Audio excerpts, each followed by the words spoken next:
హిందూ సంప్రదాయంలో హనుమంతుడికి ప్రత్యేక స్థానం ఉంది. హనుమాన్ అంటే ఆలయం లేని ఊరంటూ కూడా ఉండదంటే అతిశయోక్తి కాదు. అలాంటి రామభక్త హనుమాన్ జయంతి వేడుకలను విశాఖలోని పలు ప్రాంతాల్లో ఘనంగా నిర్వహిస్తున్నారు. హనుమాన్ జయంతి రోజున ఆయనను పూజించడం వల్ల అడ్డంకులు, భయాలు తొలగిపోతాయంటున్న ఆలయ అర్చకులతో మా ప్రతినిధి Satish Naidu face to face. వాడవాడన హనుమాన్ జయంతి వేడుకలు ఘనంగా జరుగుతున్నాయి. ఇక్కడ మనం చూసుకున్నాము సీతందార్లో గల 108 విగ్రహాల హనుమాన్ టెంపుల్లో ఉన్నాము. ఇక్కడ చూస్తాము చాలా పబ్లిక్ అయితే వచ్చున్నారు. హనుమాన్ జయంతి వేడుకలు చాలా ఘనంగా అయితే నిర్వహిస్తున్నారు. ఇక్కడ మనం టెంపుల్లోకి వెళ్ళి మరిన్ని వివరాలు తీసుకునే ప్రయత్నం మనం చేద్దాము. ఇక్కడ మనం చూస్తున్నాం, ఇక్కడ అయితే జన సమూహంతో చాలా ఇదిగా ఉన్నారు. ఒకసారి మనం ఈ విశిష్టత గురించి మన పంతులు గారిని ఒకసారి అడిగి మనం తెలుసుకున్నాము. సార్ లోపల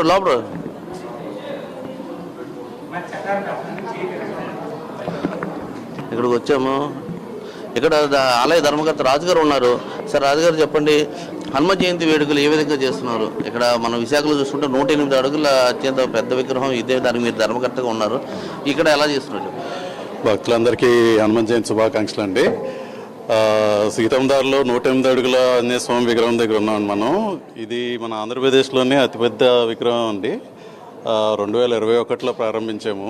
ప్రతి సంవత్సరము హనుమాన్ జయంతి విశేషంగా జరుపుతామండి. మన సీతందార్లో అభయాంజనేయ స్వామి గుడి ధర్మకర్త అయిన ఏఎస్ఎన్ రాజు గారు, ఆయన సంకల్పంతో, వారి అబ్బాయినండి నేను, ఆయన సంకల్పంతో ఇక్కడ మనం 2021లో సింహాచలం దేవస్థానం వారు ఇచ్చిన భూమిలో మనం విగ్రహం కట్టడం జరిగిందండి. అప్పటి నుంచి విశేషంగా హనుమాన్ జయంతి వేడుకలు ఇక్కడ చేస్తాము. అలాగే అక్కడ మన ఆ గుడితో పాటు ఇక్కడ కూడా భోజన ప్రసాదాలు విస్తరించి సుమారుగా 2000 మందికి అక్కడ అన్నప్రసాదం చేస్తామండి. ప్రతి గంట భోజన వసతులు అన్నీ కూడా కల్పిస్తూ ఉంటారు. అన్నీ కల్పిస్తూ ఉంటామండి. ఎటువంటి ప్రత్యేక పూజలు ఎటువంటి మనకి హనుమాన్ జయంతి రోజు పొద్దున్న 6 నుంచి మొదలు పెడతారండి. అవి విశేషంగా అభిషేకాలు, గణపతి పూజ, తర్వాత తమలపాకు పూజ చేసి దాని తర్వాత మనకి అన్నప్రసాదాలు ఉంటాయండి. మనకి అక్కడ స్వామివారి అభయాంజనేయ స్వామి వారికి కూడా సిమిలర్గా అన్ని పూజలు జరిపిస్తారండి. అది అయిన తర్వాత మనకి ఇక్కడ కూడా కార్యక్రమాలన్నీ చేస్తామండి.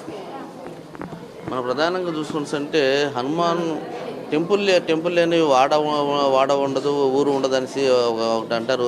అదేవిధంగా మనం చూసుకుంటే మనకి అన్ని చోట్ల కూడాను, అంటే దేశవ్యాప్తంగా కూడా అన్ని ఆలయాలు కూడా భక్తులు కెక్కిస్తున్నారంటే మనం చెప్పవచ్చు. మన ఆలయ పంతులు గారు వచ్చారు. సరే అయ్యే పంతులు గారు, హనుమాన్ జయంతి వేడుకలు ఏ విధంగా చేస్తున్నారండి? శ్రీ గురుభ్యో నమః. ఆంజనేయం మహావీరం బ్రహ్మ విష్ణుశివాత్మకం కరుణాత్కరం ప్రభో శాంతం రామదూతం నమామి. అసాధ్య సాధక స్వామిం అసాధ్యంతపగన్వథ రామదూత కృపా సింధో మత్కార్యం సాధక ప్రభో. ఆంజనేయ స్వామి అంటే ప్రతి ఒక్కరికి హనుమ అనేసరికల్లా దానికి అర్థం ఏంటంటే, ఆంజనేయ స్వామి వారికి దవడకి వజ్రాయుధం తగలడం చేతని వీటిని ఏంటంటే హనుములు అంటారు, అంచేతన హనుమంతుడు అంటారు. అలాగే మన కార్యక్రమాలన్నింటినీ కూడా జయం చేయడానికి ఉంటారు కాబట్టి స్వామిని ముందుకు జై హనుమాన్ అని మనం పలుకుతాం. కలియుగ బ్రహ్మ, రానున్న బ్రహ్మల్లో ఆంజనేయ స్వామి కలియుగ బ్రహ్మ. ఈయనకి మనకి చైత్ర పున్నానికి హనుమతి విజయోత్సవం చేస్తామండి. విజయోత్సవం నుంచి ఇక్కడికి 42 రోజుల దగ్గరలో అవుతుంది సుమారుగా. ఈ రోజునాడు హనుమత్ జయంతి, వైశాఖ బహుళ దశమి. ఆయన మందవాసం అంటే శనివారం నాడు పుట్టారు స్వామి. అంజనేయ ప్రీతికరంగా శనివారం కూడా ఎక్కువ కార్యక్రమాలు చేస్తూ ఉంటారు. ఆంజనేయ స్వామికి ప్రతినిత్యం మనకి స్వామికి ఇక్కడ అరిటాకులతో చేయడానికి కూడా కారణం ఏంటంటే, అరటి తోటలోని స్వామిని పూజించితే చాలా శ్రేష్టం అంటారండి. అందుకని ప్రత్యేకించి ఈ రోజునాడు ఏంటంటే ఇక్కడ అన్నీ కూడా మీకు అరటికి సంబంధించినవే కనపడతాయి, అంచేతను పెట్టడం. ఇంకోటి ఏంటంటే, మనకి ప్రకృతి వైపరీత్యాలన్నీ బోల్డ్ వస్తూ ఉంటాయి.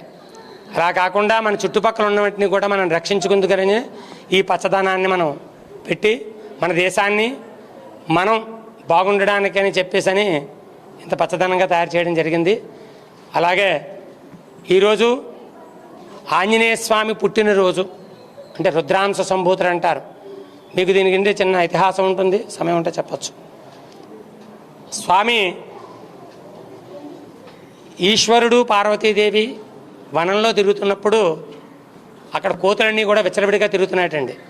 మరి అవి జంతువులు కాబట్టి అమ్మవారు చూసి మేము కూడా ఇలా తిరుగుదామా అనేసరికల్లా సరే అలాగే తిరుగుదామని చెప్పేసి అని ఆ తిరగడంలోని పార్వతీదేవి గర్భం దాల్చింది. ఈశ్వరుడు తాలూకా ఆ భారాన్ని మోయలేకపోతుంటే చెప్పిందిట, ప్రపంచాలను వెళ్ళే వాళ్ళు మీతో పాటు ఉండి నేను ఈ గర్భాన్ని మోయలేకపోతున్నానంటే అప్పుడు అగ్నిహోత్రుడికి ఇచ్చారు అది.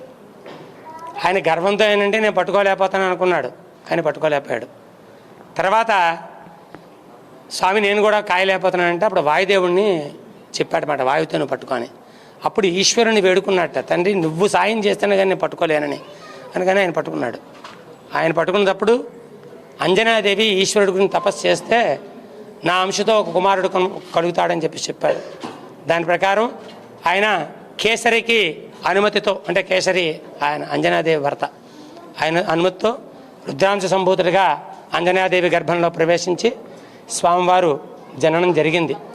అంటే వైశాఖ బహుళ దశమి నాడు స్వామి తాలూకా పూర్వాభాద్ర నక్షత్రం స్థిరవారం నాడు స్వామి జన్మించిన రోజు కాబట్టి ఈ రోజు నాడు మనందరం కూడా హనుమత్ జయంతి కార్యక్రమం చేసుకుంటూ ఉంటాము.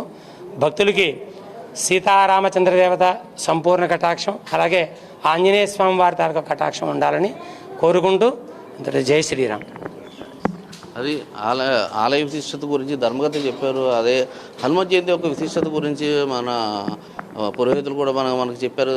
అయితే ఏదేమైనప్పటికీ అంటే ప్రజలు ఎవరైతే అందరూ కూడాను ఆయనకు హనుమాన్కి ప్రతి ఒక్కళ్ళు కూడా ముక్తంగా ఉంటారు. Camera Srinivasa Satish Naidu, prime minister, Visakhapatnam.